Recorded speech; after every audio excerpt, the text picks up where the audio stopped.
Dios y Señor, vamos a pasar ahora al tiempo de tu palabra, Señor, a escuchar tu palabra.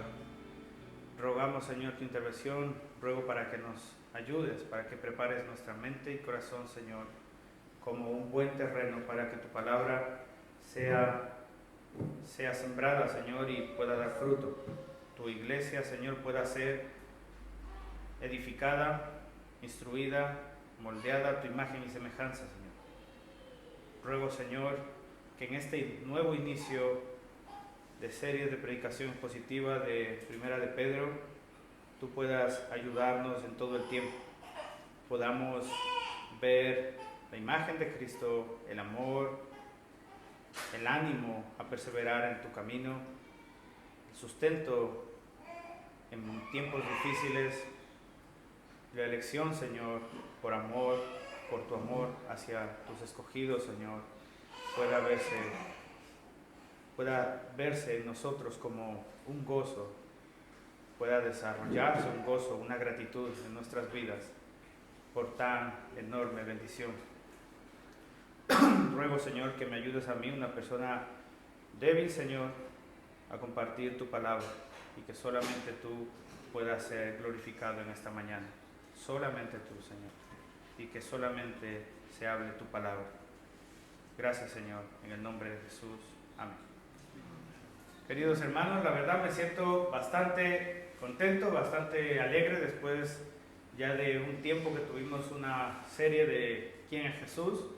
Poder empezar una nueva predicación de un libro que incluso habíamos hablado con Ariel de qué podríamos predicar ahora, qué vendría bien en la iglesia, viendo la necesidad, viendo el tiempo en el que nos encontramos, viendo las situaciones en nuestro diario vivir, viendo la situación de la iglesia también en estos tiempos. Creemos que predicar este libro es en un momento adecuado. Y para mi sorpresa hay 4 iglesias hermanas conocidas que se encuentran predicando el mismo libro. Empezaron a más o menos hace 2 semanas, otros empiezan la semana que viene y vemos como el Señor ha puesto en el corazón de diferentes congregaciones y pastores predicar estos libros. Así que ruego al Señor para que, como he dicho en la oración, Él nos pueda ayudar. Me escucho fatal. No sé si se escucha bien. Yo me siento súper lejos por aquí. Vale, mientras me escuchéis, vale. Así que vamos a ello. Hoy estaremos predicando. También pondrá la imagen. La predicación expositiva de la primera epístola de Pedro, capítulo 1, y estaremos viendo los versículos 1 y 2, a los cuales estará titulado Fortaleza a los elegidos. Antes de comenzar con la lectura, quiero hacer una pequeña y breve introducción. Y es que, como he dicho, estaremos dando inicio a la serie de predicaciones positivas de Primera de Pedro, y confío en el Señor que este libro será de mucha bendición para nosotros como iglesia, de la misma forma que lo han sido ya otros libros anteriores que hemos estudiado, que hemos predicado, tales como el Evangelio de Juan en el pequeño y acogedor salón de la casa de nuestros hermanos Ariel y Bernie. También el libro de Tito, el libro de Filemón, el libro de Santiago, también el libro de Gálatas, entre otros que han sido de mucha bendición.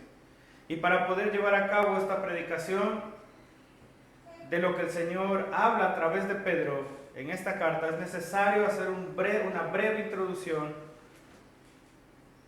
Y como bien empieza la carta diciendo Pedro, apóstol de Jesucristo, Pedro empieza poniendo su firma inicial, saludando y diciendo que él es el autor de ella. Sí, Pedro, el famoso Pedro, el pescador, el primer discípulo en ser llamado por el Señor Jesús, el mismo que dijo: Señor, ¿a dónde más iremos si solamente tú tienes palabras de vida? El mismo que tuvo la fe suficiente para incluso caminar sobre el agua, dar unos 3 pasos sobre el agua. Él fue el escritor, inspirado obviamente por el Espíritu Santo de esta carta, y contó con la ayuda de Silvano, mejor conocido como Silas, acompañante misionero de Pablo.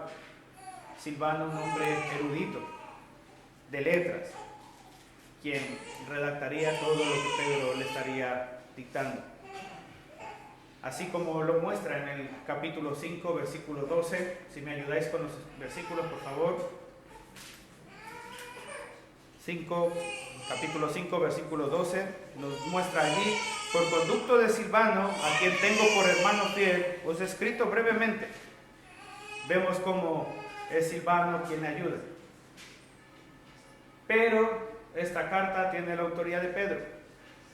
La fecha en la que se escribió fue alrededor, y atención a esto, es precioso, se escribió alrededor del año 64, poco tiempo después de que Nerón quemara o incendiara a Roma y le echara la culpa a los cristianos de este acto tan horrendo. Acto que luego se descubrió que había sido él mismo en uno de sus arranques de locura. Por este motivo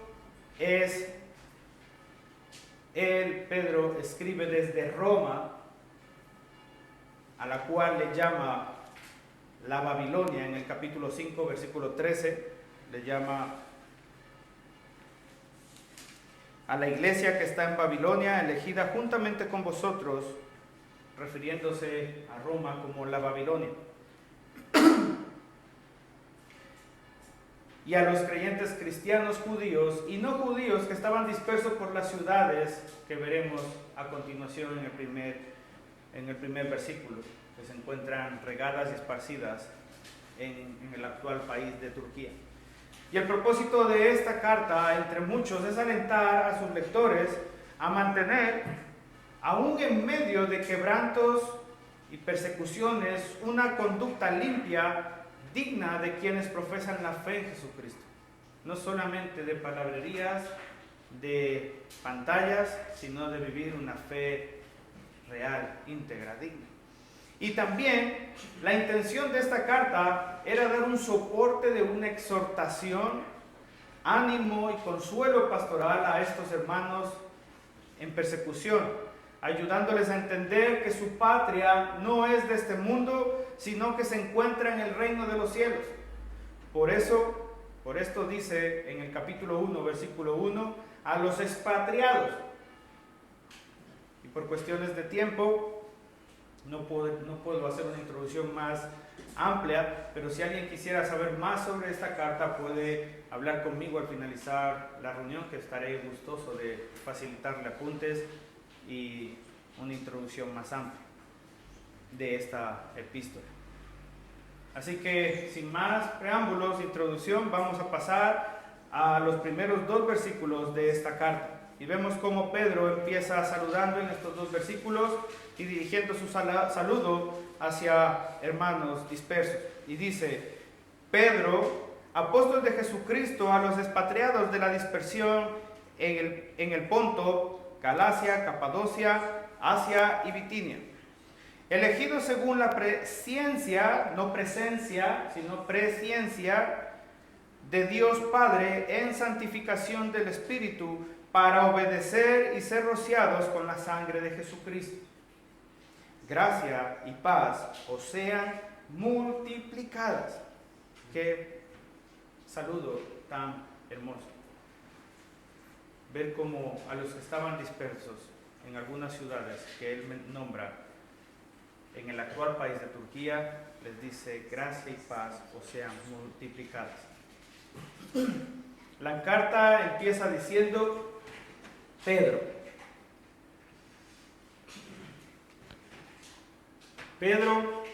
es el autor inspirado por Dios, es quien se identifica como apóstol de Jesucristo.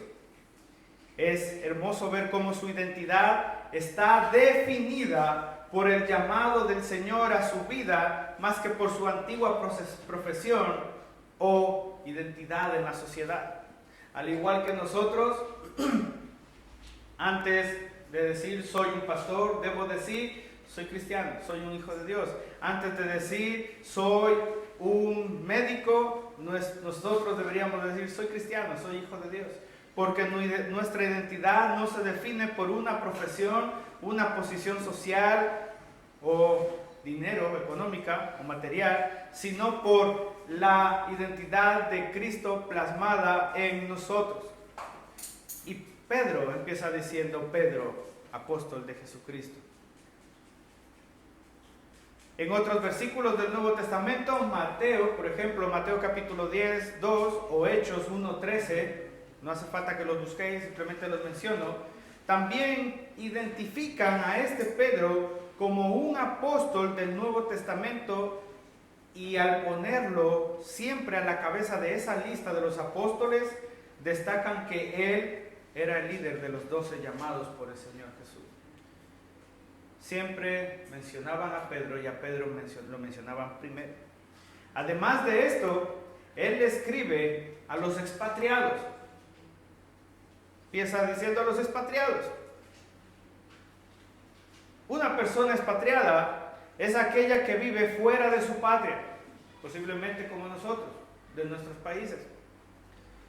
Pero Pedro no se está refiriendo a sus respectivas nacionalidades, sino a su única nacionalidad adquirida y establecida en ellos por su fe en la obra del Señor Jesús. Su nacionalidad es la del reino de Dios. La nacionalidad de estos hermanos expatriados, la de Pedro, y nuestra nacionalidad, hermanos, no es de este mundo, no es terrenal, es del reino de Dios. Con esto les estaba recordando que su patria no es terrenal, como lo es todo lo que es de este mundo, terrenal, limitado, pasajero, temporal, sino que más bien su patria, su nacionalidad es celestial, no es de este mundo, es del reino de los cielos, es eterna, es equitativa, de justicia, llena de bondad, amor y santidad. Esa es nuestra verdadera patria, nuestro verdadero lugar donde estaremos un día, nuestra verdadera nacionalidad. Estamos por aquí de paso durante ¿cuánto tiempo? Más o menos 80, 90, y los que tienen la dicha de vivir casi 100 años, como la madre de alguien que yo conozco, es precioso saber que llega a los 90 años y se encuentran tan lúcidos. Pero algo que Pedro está mencionando aquí es: no te aferres a este mundo, no eres de este mundo, eres, como dice, expatriado, tu nacionalidad no es de aquí, es del reino de los cielos. Todo creyente, y hablo de los creyentes de este tiempo, incluso nosotros, queridos hermanos, somos extranjeros en este mundo. Nosotros estamos de paso por aquí hasta el día en el que el Señor nos lleve a su presencia o venga por nosotros, y estaremos por fin en nuestra verdadera patria celestial. ¿Os ha pasado a vosotros que cuando os vais de viaje, y alguna vez he hecho este ejemplo, os vais de viaje durante un tiempo y volvéis a vuestra casa, os sentáis en vuestra casa y dices: ¡wow! Hogar, dulce hogar, estoy en mi casa, por fin, y como en mi casa, en ningún sitio. Aunque te lo hayas pasado bien en la playa, en Punta Cana, en donde sea, en las Islas Maldivas, dices: ¡wow! Hogar, dulce hogar. Algunos seguramente dirían: me hubiera quedado allí, no hubiera vuelto. Pero llega a su casa y dice: esta es mi hogar, este es mi lugar. Aquellos que hemos salido fuera de España, los primeros que llevan muchos años aquí, lo primero que hacemos es extrañar el jamón serrano y la gente. Pero estos cristianos a los que Pedro les está escribiendo, les dice que están dispersos, han tenido que desplazarse por causa de la persecución que han estado viviendo en este caso por la amenaza de Nerón, que están viviendo en esos tiempos. Nerón les echó la culpa a los cristianos. Por eso se tuvieron que dispersar, por eso se tuvieron que marchar de Roma. y de algunos otros países, de algunas otras ciudades, porque los cristianos estaban siendo perseguidos. Nerón los acusó de rebeldes, divisores del Imperio Romano y estar en contra del mismo. Por esta razón ellos decidieron, ellos decidieron huir después de que este loco incendiara, quemara Roma y les echara la culpa a ellos. Lo cierto, queridos hermanos y personas que nos visitáis, es que a lo largo de la historia, si os fijáis, son los cristianos los más perseguidos en el mundo entero. No persiguen a otros de otras religiones. Es más, muchos se dejan imponer por otras religiones. Imponen religiones a la fuerza, con violencia, etc.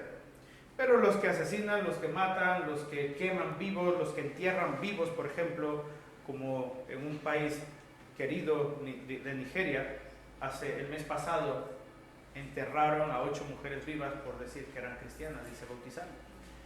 Esto ocurre solamente con los cristianos. Y lo cierto es que la persecución a los cristianos existió, existe y existirá.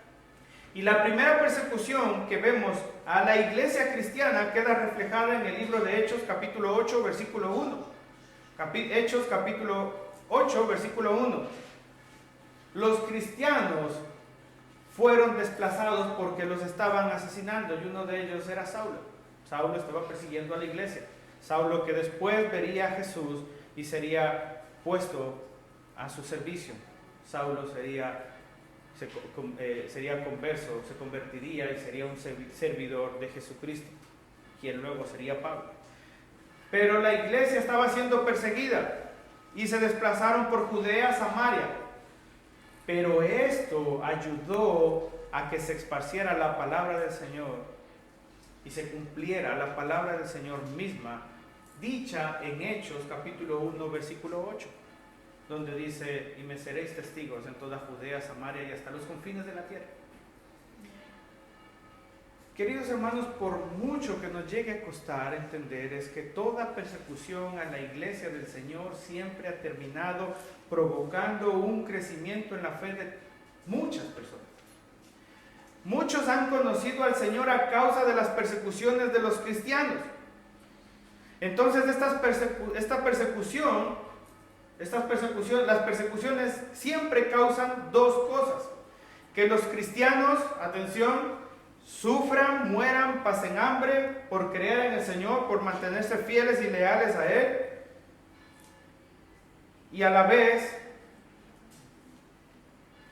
que son esparcidos, ocurre una segunda cosa: muchos que no conocían del Evangelio del Señor escuchan de Él y son llamados de las tinieblas a la luz, y muchos son salvos. Siempre las persecuciones han tenido estos dos principales efectos: el sufrimiento, muerte de cristianos, y a la vez que el alcance de muchos para salvación. El mismo Señor Jesús dijo en Mateo capítulo 5, versículo 10 al 12, dijo: bienaventurados los que padecen, Mateo 5, 10 al 12, bienaventurados los que padecen persecución por causa de la justicia, porque de ellos es el reino de los cielos. Bienaventurados sois por mi causa, si os vituperan y os persiguen, y digan toda clase de mal contra vosotros, mintiendo. Gozaos y alegraos, porque vuestro galardón es grande. ¿En dónde? En vuestra patria, en el reino de los cielos, porque así persiguieron a los profetas que fueron antes de vosotros. Bendito sea el Señor, que recoge a todos ellos, diciéndoles bienaventurados a todos esos perseguidos. Esos perseguidos, queridos hermanos, están mejor que nosotros. Sufrieron en cuerpo físicamente, pero están mejor que nosotros, están en la presencia del Señor. Todas estas persecuciones, queridos hermanos, incluso personas que nos visitáis, todas han sido permitidas, no provocadas, sino permitidas por nuestro gran Dios. Y a lo mejor alguno pueda llegar a pensar y decir: ¿cómo es que Dios, y se ponga las manos en la cintura y digan, ¿cómo es que Dios permite que persigan y maten a personas? ¿Cómo es que que Dios, siendo bueno, permite estas cosas y haga sufrir a personas, a niños, etc. Y lo cierto es que el Señor permite estas cosas, estas persecuciones, porque si no el Evangelio, primero el Evangelio no sería esparcido, no sería llevado a otras naciones. Si no, ni tú ni yo estaríamos hoy sentados aquí alabando a nuestro Dios. Ni tú ni yo conoceríamos del Señor si no hubiera habido mártires del Señor. Quizás el Señor permitiera que tú salieras de tu país para que aquí en España escuches el Evangelio. Otros tuvieron que marcharse de su país, exiliados políticos, amenazados de muerte, etc. Y muchos de esos hayan sido cristianos. Pues muchos de esos cristianos han llegado a España, como llegaron en el siglo pasado a Latinoamérica, con el Evangelio. Y gracias a esos desplazamientos, muchos compartieron el Evangelio a personas que no lo conocían, y gracias a eso han sido salvos. Muchos de los que hoy estamos sentados aquí conocieron el Evangelio aquí, no en su país. Fíjate si el Señor ha tenido misericordia y gracia que te ha desplazado a otra nación para que escuches el Evangelio. Y muchos de los que estamos aquí hemos sido desplazados a otras ciudades o a otros países a compartir el Evangelio, y sabemos de personas y hermanos que han sido alcanzados gracias a ese desplazamiento. Queridos hermanos y personas que nos visitáis, la salvación de nuestro Dios es más importante que la vida misma. Pensemos en una persona que ha vivido toda su vida en pecado. ¿Dónde terminará? Según Romanos 3:23 dice, por cuanto todos pecaron, Romanos 3:23, por cuanto todos pecaron, están destituidos, fuera de la gloria de Dios, están fuera de la presencia del Señor. ¿Hay alguno santo que no haya pecado en esta sala? Todos, ¿cierto? Por cuanto todos estaríamos fuera de la presencia del Señor. No nos pertenece, no nos corresponde, no tenemos derecho a estar en la presencia del Señor.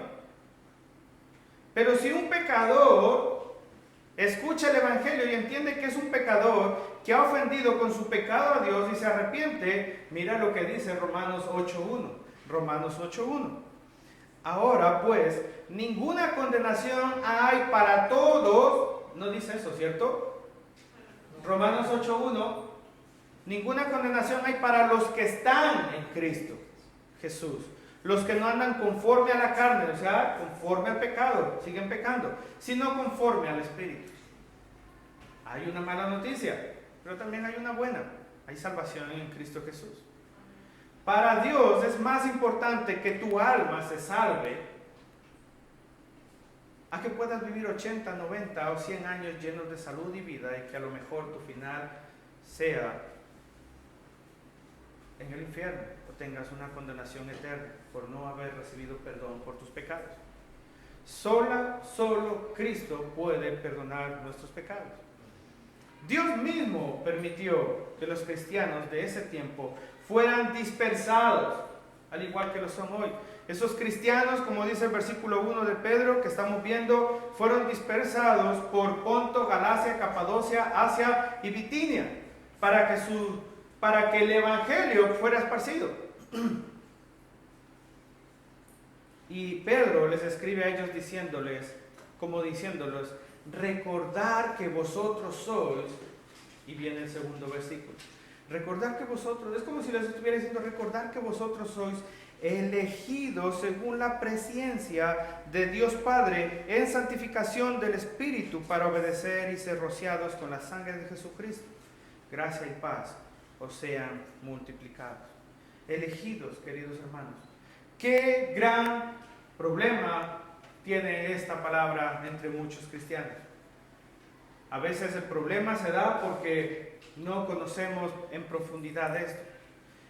Esta palabra, elegidos, predestinados, muchas veces ha generado incluso divisiones en congregaciones.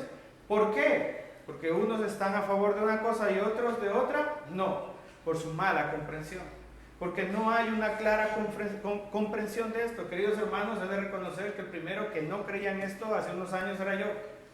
Pero resulta que cuando indagas, estudias y entiendes, dices, wow, Dichoso, Señor, me siento de ser elegido tuyo. Misericordia has tenido conmigo. La palabra elección, queridos hermanos, no es algo contemporáneo, no es algo de este tiempo, no es algo de la iglesia primitiva, no es algo de teólogos, no es algo de eruditos, es algo que se origina en el mismo Dios y lo podemos ver desde el Antiguo Testamento. Por cuestiones de tiempo no podré citar todos los versículos, pero confío en que la mayoría conocéis estas cosas, conocéis el Antiguo Testamento. El Señor siempre ha elegido a alguien para llevar a cabo su obra de salvación. Observemos, el primero en ser elegido fue Abraham, porque no escogió a otro, no le plació, escogió a Abraham, él quiso escoger a Abraham. Cogió a Abraham y dijo: de ti haré una gran nación. Abraham tuvo un primer hijo, ¿cómo se llamaba? Ismael. Y luego tuvo a Isaac. ¿Pero a quién escogió Dios? A Isaac. ¿Qué injusto es Dios? No, él escogió, él es Dios. Escogió a Isaac. A Isaac le nacieron dos hijos, Jacob y Esaú. Y Dios dice: a Jacob amé, mas a Esaú ¿qué? Aborrecí. ¿Es Dios injusto por aborrecer a alguien? No, lo aborreció por su pecado. Lo aborreció por ser como era. ¿Era mejor Jacob? No, también era un vil pecador. Pero al Señor le plació escoger entre esos dos pecadores a Jacob. El mismo Dios escoge a Israel, a la nación de Israel, como una nación para ser el reflejo de su amor, fidelidad y ser el Dios de esa nación, diferente a la de todo el mundo. ¿Por qué no escogió a China? ¿Por qué no escogió a Ecuador? Me hubiera sentido mejor. No, a Dios le plació escoger a Israel entre todas las naciones para llevar a cabo el plan de salvación y hacer que allí nazca Jesús. Vamos al Antiguo Testamento. Jesús tampoco dudó en enseñar sin ambigüedad ni complejos la verdad de la elección. De hecho, muchas veces el evangelio más usado por personas que no entienden esto es el evangelio de Juan. Cuando el evangelio de Juan es el evangelio que más habla de la elección y de la predestinación. Ahora os explicaré qué son estas dos cosas. Jesús mismo dice en Juan capítulo 6 versículo 44, me gustaría que lo pusieras por favor. Juan 6, 44. Ninguno puede venir a mí si el Padre que me envió no le trajere, y yo le resucitaré en el día postrero. Ninguno puede venir a mí si el Padre no lo elige, si el Padre que me envió no lo trajere a mí. El Señor Jesús, en muchos capítulos de Juan, habla diciendo: los que vienen a mí son los que el Padre ha elegido. Padre, que ninguno de los que tú me has dado se pierda.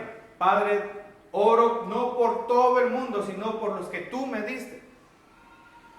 El Señor supo la verdad y supo expresarla bien en su tiempo en el que vivió aquí en el mundo. Expresó bien la verdad de la elección divina en su discurso en el Monte de los Olivos, diciendo y haciendo referencia a esta en tres ocasiones. La primera, que muy conocida para nosotros, Mateo 24, 22, y si aquellos días no fuesen acortados, nadie sería salvo, mas por causa de, ¿qué dice? De los escogidos, aquellos días serán acortados. Muchos de hoy en día dicen: uy, el día no dura nada. Me levanto a las 9 y ya son las 5 de la tarde, el día se ha pasado rápido. Muchos que no son creyentes no entienden estas cosas, pero los escogidos los entendemos. El Señor permite que los días se acorten para que incluso esos elegidos no sean confundidos. Los días se acortan para que tú y yo veamos con esperanza que queda poco para que Jesús venga por nosotros. Veamos también Marcos capítulo 13, versículo 20. Marcos 13, versículo 20. Ayúdame por favor. Marcos 13, versículo 20. Y si el Señor no hubiese acortado aquellos días, nadie sería salvo, mas por causa de los escogidos que Él escogió, acortó aquellos días. Dios ha escogido a personas por todo el mundo, hermanos, y lo podemos ver desde el Génesis hasta el Apocalipsis. Dios ha escogido a personas para ser salvos, para que le pertenezcan. Y todos, o la gran mayoría de los que están en las iglesias, son esas personas. A lo largo del Nuevo Testamento esta verdad se hace presente, queridos hermanos, y si soy rápidos voy a nombrar varios versículos para que podáis verlos. Está en Mateo capítulo 24, versículo 22, versículo 24, versículo 31, Lucas capítulo 18, versículo 7, Colosenses 3, 12, Tito 1 del 1 al 2, Santiago 2, versículo 5, y puedo seguir nombrando versículos. Realmente, queridos hermanos, hay más de 200 versículos que hablan de la elección y de la predestinación de nosotros los salvos, frente a muy pocos que no son bien entendidos y tienen un contexto. El apóstol Juan, queridos hermanos, cita reiteradamente a Jesús diciendo que el Padre da al Hijo a quien Él escoge. Alguno podría decir, no estoy de acuerdo con lo que dices o con esta doctrina, porque no veo a un Dios amoroso y misericordioso escogiendo a uno y determinando a otro para que se muera y se pierda en el infierno. ¿Qué? Ese Dios no entra en lo que yo creo que es Dios. Pero la pregunta aquí que debemos considerar primeramente es, desde la perspectiva en la que debemos ponernos, es quiénes somos nosotros y quién es Dios. Si nos ponemos en esa perspectiva, podremos entender más a fondo esto. Si decimos desde nuestra perspectiva que esto no es justo, quisiera preguntar, ¿qué hombre sobre la faz de la tierra tiene realmente una justicia justa? Ninguna.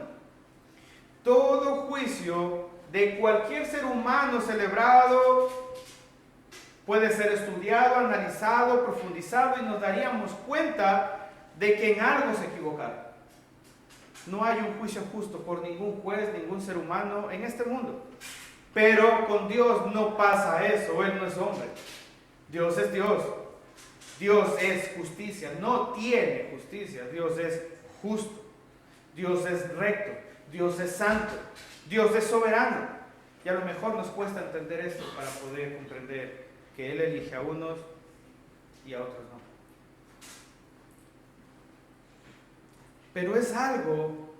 Pero algo que sí es evidente en las Escrituras y debemos comprender a fondo y a corazón, es saber que tú y yo hemos sido elegidos por Dios. Y eso no nos hace mejores, no nos da mayores privilegios, no nos hace estar por encima de aquellos que se pierden,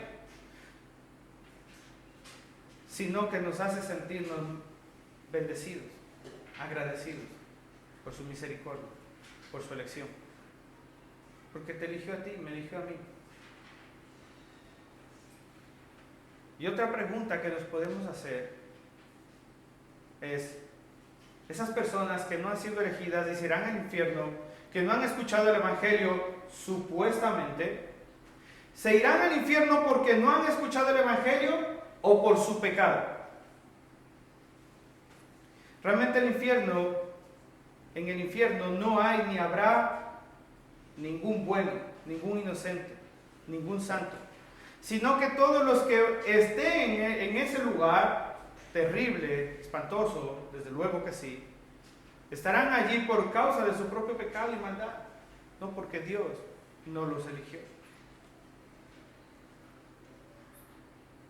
Por eso nuestro deber, queridos hermanos, como creyentes, no es creernos lo mejor, soy elegido, soy especial, encerrarnos en una burbuja, apartarnos del mundo, sino que mezclarnos como sal y luz en el mundo, llevar el Evangelio a aquellos que se están perdiendo, porque posiblemente entre ellos hay más que son elegidos y necesitan escuchar el Evangelio del Señor, porque aún viven esclavos en sus propios pecados. Y solo Jesús es el único que puede librarlos de su propia condenación. Quisiera contar una historia para ilustrar esto. Imagínate ahora mismo que tú tienes 1,000 euros. Alguno ya se está sonriendo. Y viene a ti alguien y te dice, oye, van a operar a 2 personas. Una persona tiene 25 años y la otra tiene 45 años y esa operación cuesta 1,000 euros. Y tú tienes la posibilidad de ayudar en esa operación. Y me he perdido.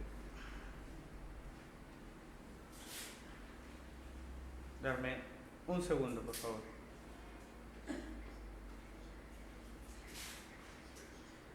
Y es una operación bastante difícil, bastante seria. Pero tú tienes la posibilidad de ayudar a una de esas 2 personas.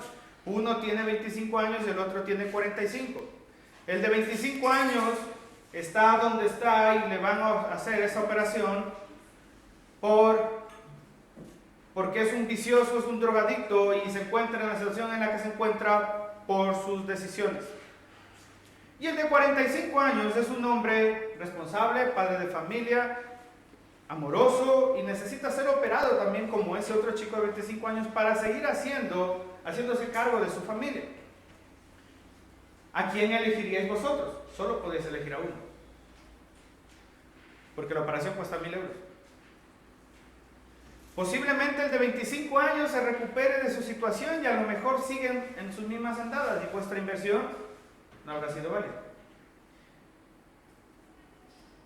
Y a lo mejor el de 45 lo ayudáis, opera, sale a la calle y al tercer día lo atropellan y se muere. Qué desgracia, ¿no? ¿A quién escogerías? Si escoges al de 25, ¿sería justo? Si escoges al de 45, ¿sería justo también? Pero si no escoges al de 45, que es un buen padre de familia, ¿no serías injusto?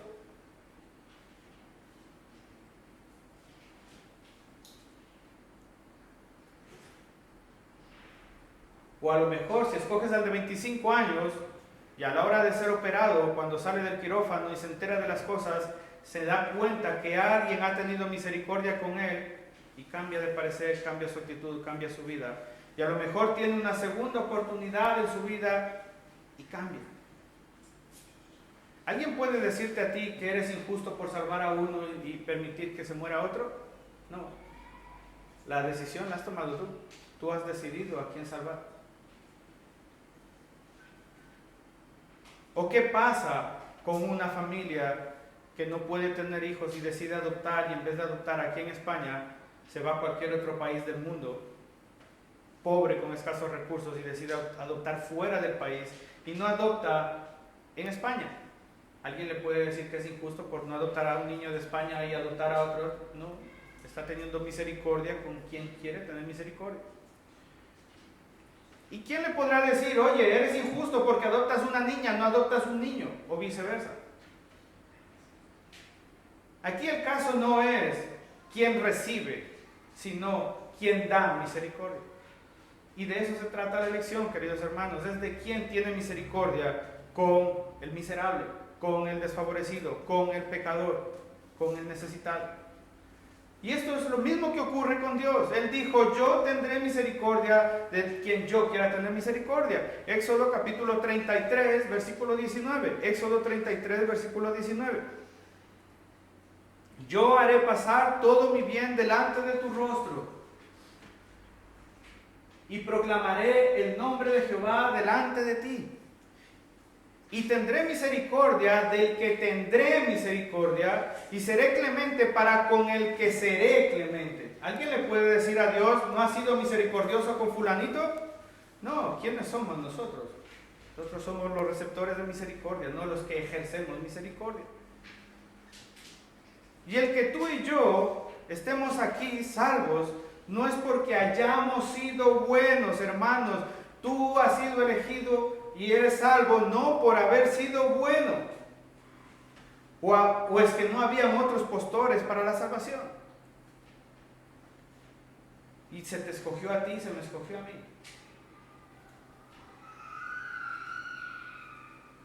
Queridos hermanos, la elección de Dios hacia nosotros no ha sido porque hemos sido buenas personas, porque conocéis a alguien realmente bueno.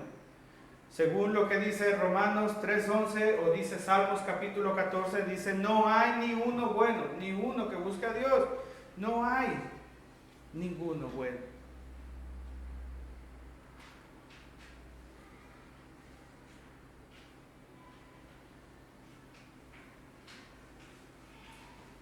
Pero hay elegidos, hermanos, elegidos que al entender estas cosas, queridos hermanos, se vuelven arrogantes, se vuelven creídos, se creen lo mejor. Esto no debe ser así entre nosotros. El ser elegidos, queridos hermanos, es lo que define nuestra identidad en el Señor. Ya que el ser elegidos primeramente nos enseña que hemos sido receptores de la misericordia y de la gracia de un Dios justo. De que hemos pasado de tener una vieja vida a ser unas nuevas criaturas. A ser pecadores, a ser santificados por Jesús. De haber sido malos, a ser buenos por Jesús. Queridos hermanos, si tú y yo somos buenos, no es por nuestro corazón.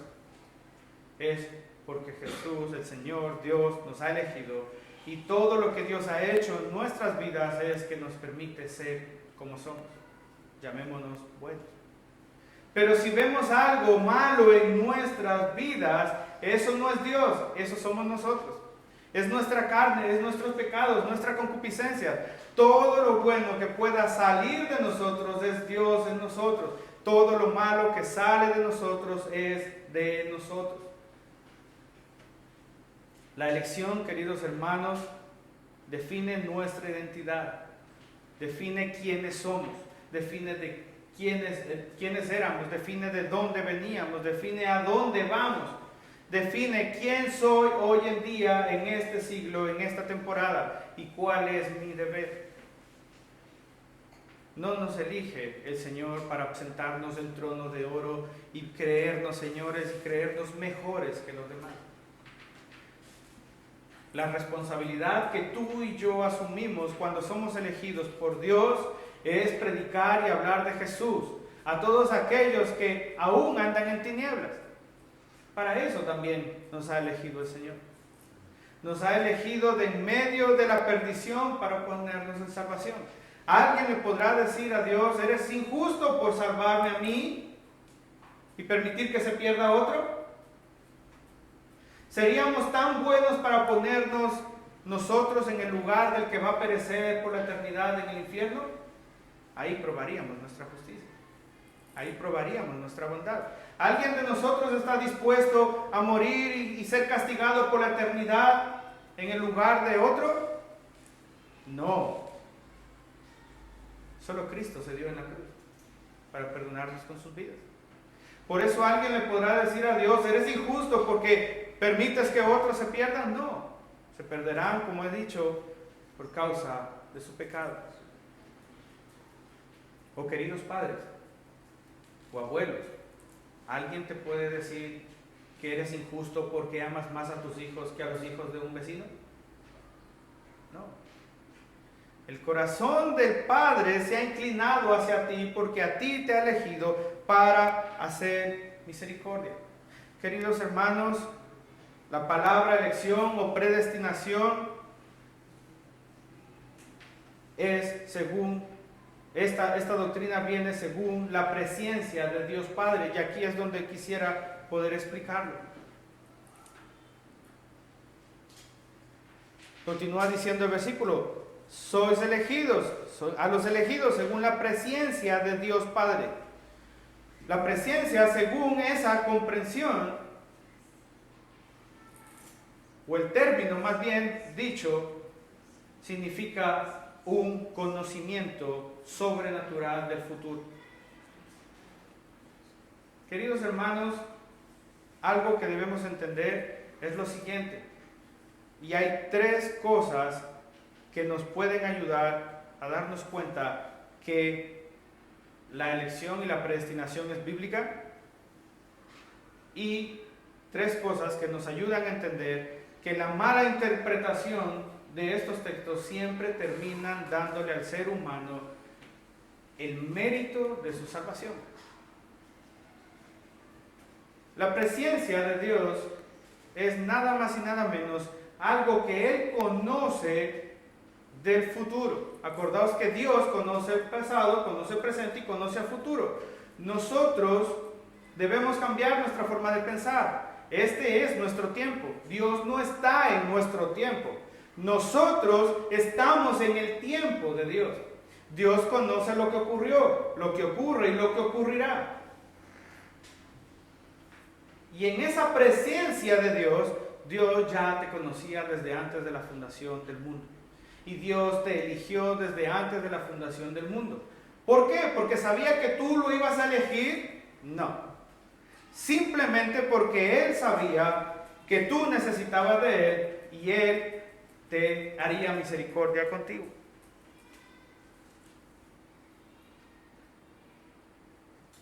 Miremos las tres cosas brevemente, para no extenderme, las tres cosas que muchas veces no se entienden bien porque no se profundiza en esta enseñanza. La primera es que hace al hombre soberano de la salvación en lugar de a Dios. Aunque Jesús afirmó la soberanía suya y del Padre cuando les dijo a sus discípulos: no me elegisteis vosotros a mí, sino que yo os elegí a vosotros.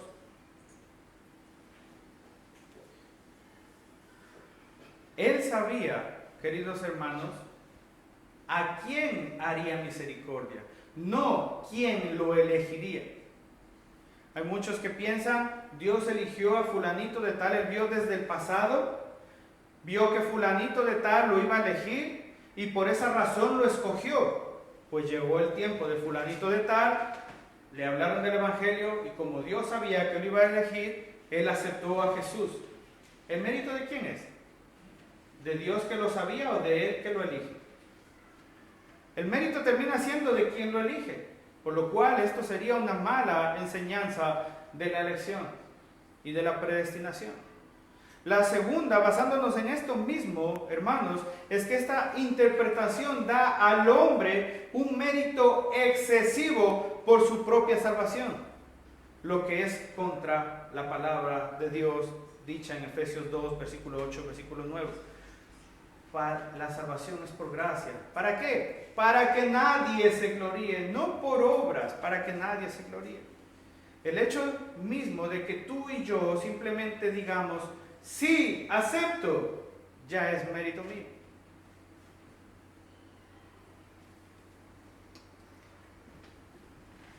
Porque por gracia sois salvos, por medio de la fe. Y esto no de vosotros, porque ningún hombre tiene fe, porque nadie sigue a Dios, pues es don de Dios, no por obras para que nadie se gloríe. Y tercer argumento que podemos ver en esta mañana es el siguiente. Se supone que el hombre caído no puede buscar a Dios, porque el hombre caído está muerto en sus delitos y pecados. Está muerto espiritualmente. Es un muerto andante espiritualmente. Alguien puede ir al cementerio y gritar en el cementerio, ¿quién quiere volver a la vida? Y que un muerto en el cementerio diga, ¡yo! Pues ocurre lo mismo espiritualmente. Estábamos muertos en nuestros delitos y pecados. Y es Jesús, Él dijo, el que cree en mí, aunque esté muerto, vivirá.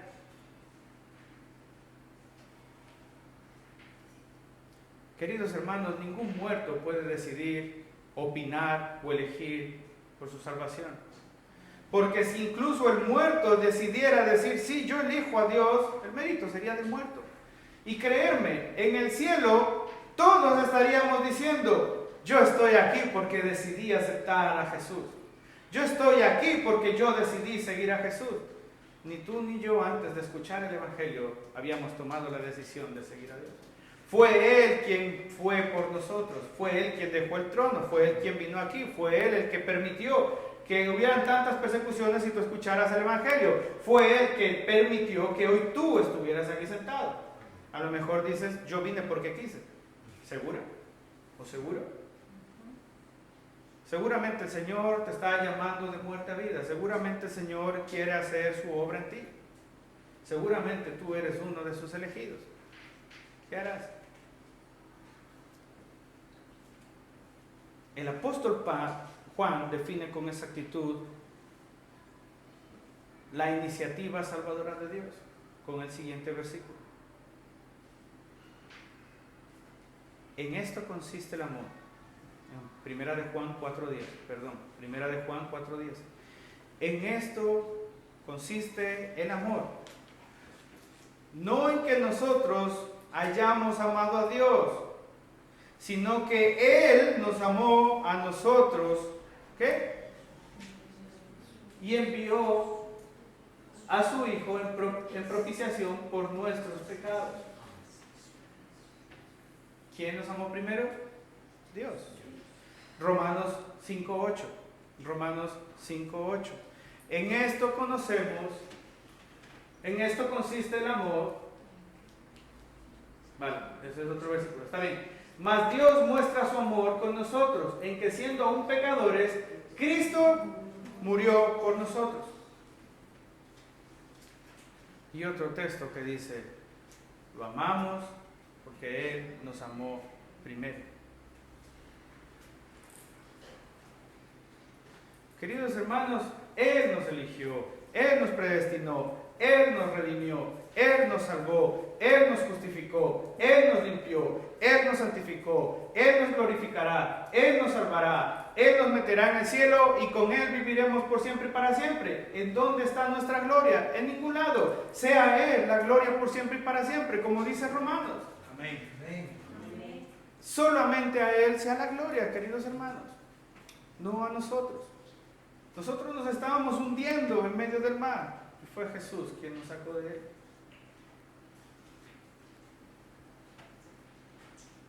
Y la manifestación, queridos hermanos, de que tú y yo hemos sido elegidos, continúa con él en santificación del Espíritu.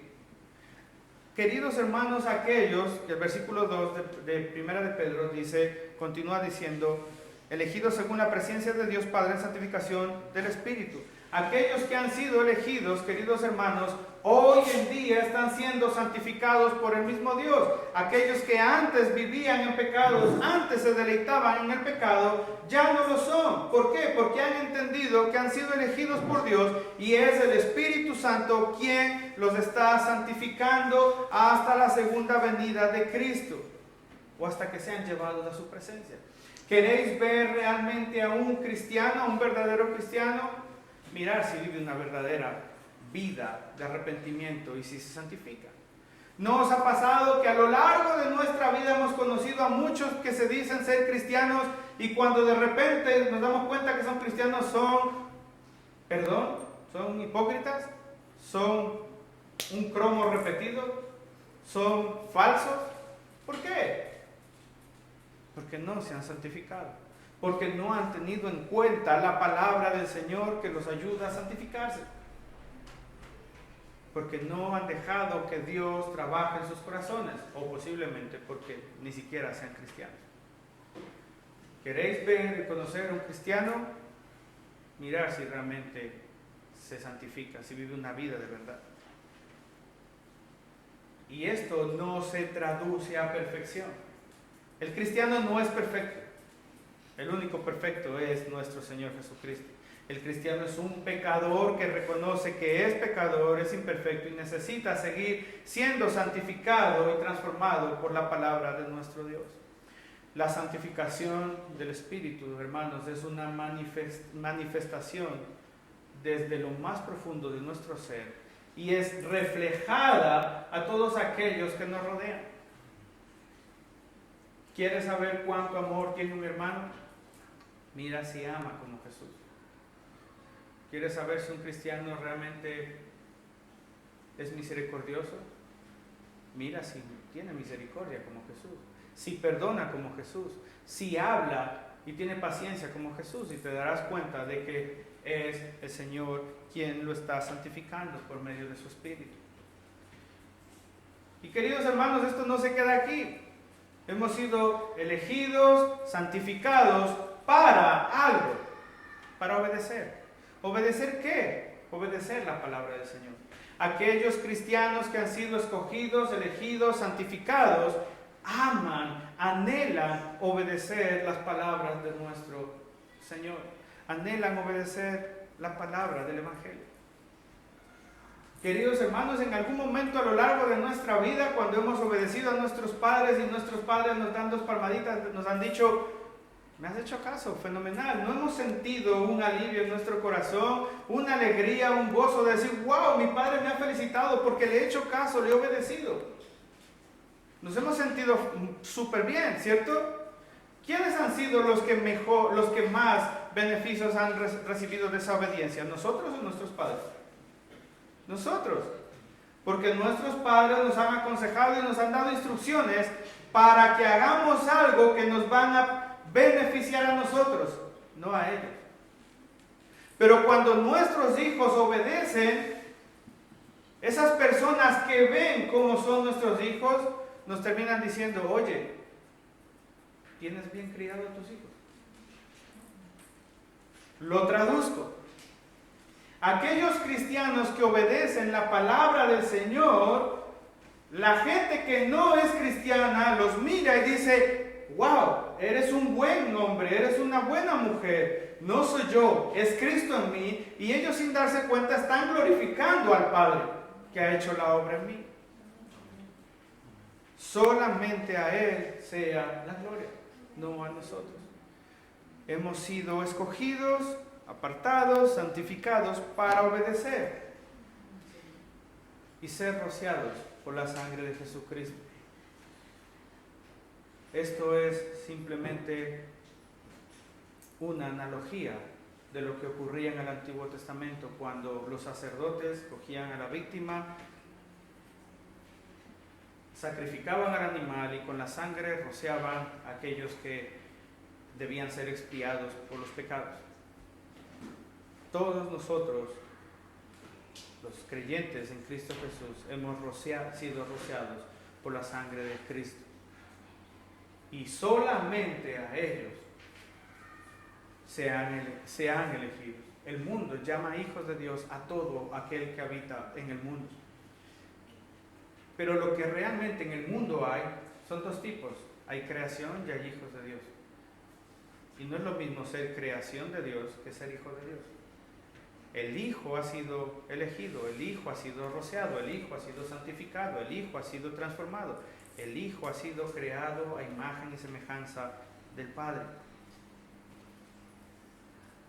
Solamente así nos damos cuenta de quiénes han sido elegidos. Pues a esos Pedro, y con esto termino, gracias por vuestra paciencia, hermanos. A esos Pedro les está diciendo: acordaos de todo eso. Acordaos de todo eso. Queridos hermanos, si esta predicación ha animado vuestros corazones, ha alentado vuestros corazones a buscar más de Dios, es lo mismo que Pedro estaba intentando conseguir con su audiencia, con los lectores de esas cartas. Y a esos mismos lectores, y podríamos decir que a nosotros también, Pedro termina diciendo: gracia y paz os sean multiplicadas. Esa gracia que recibís del Padre, esa gracia que habéis recibido por medio del Hijo, y esa paz que tenéis para con Dios, todo eso que ya disfrutáis, os sean multiplicadas. Os sean multiplicados en vuestros corazones. Queridos hermanos, esto Pedro lo dice para que tú y yo podamos disfrutar de esa elección. Podamos disfrutar de la identidad Dios nos da por medio de su elección. Eso que Pedro está diciendo es para que recuerden que han sido elegidos, que están de paso, que son peregrinos y que ahora más que nunca necesitan que esa gracia y esa paz sea multiplicada en sus corazones para perseverar en el camino de la fe.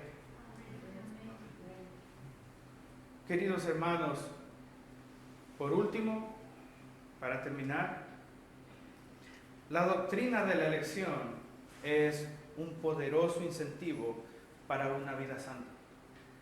Saber que Dios ha separado a los creyentes a causa de su amor especial por ellos es una motivación muy eficaz a vivir solamente y únicamente para la gloria de Dios. Saber que he sido escogido por misericordia del Señor no me hace mejor, me hace más agradecido, me hace sentir más privilegiado, me hace vivir con humildad, no con orgullo y prepotencia. Queridos hermanos, la doctrina de la elección es algo que no debe ser rechazada, sino debe ser comprendida. La doctrina de la elección no es algo con lo cual se deba dividir, pelear o defender como si fuera lo único. La doctrina de la elección nace y se origina en el corazón de Dios por todos sus elegidos. Y si tú eres uno de ellos, hermano o hermana, alégrate, sé humilde y agradezcamos por ser nosotros. Porque perfectamente Dios pudo haber escogido a otro. Amén. Amén. Señor, gracias te damos por tu amor, tu bondad. Gracias por este tiempo de la predicación de tu palabra.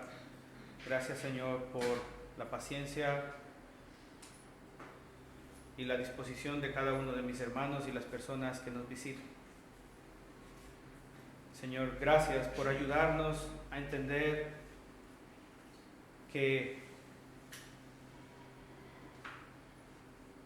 los corazones de los elegidos deben ser fortalecidos a través de recordar todo esto, Señor.